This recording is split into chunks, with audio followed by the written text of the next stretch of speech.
What if I told you there was once an ant that was basically nature's version of Iron Man, except way creepier?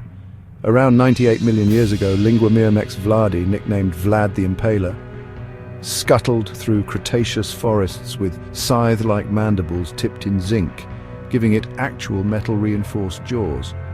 Yeah, this thing was basically an iron ant.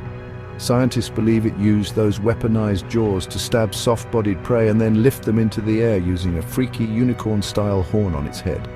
Frozen in amber, it remains one of the only creatures in history to evolve metal-enhanced weaponry. Like evolution gave it a built-in blade.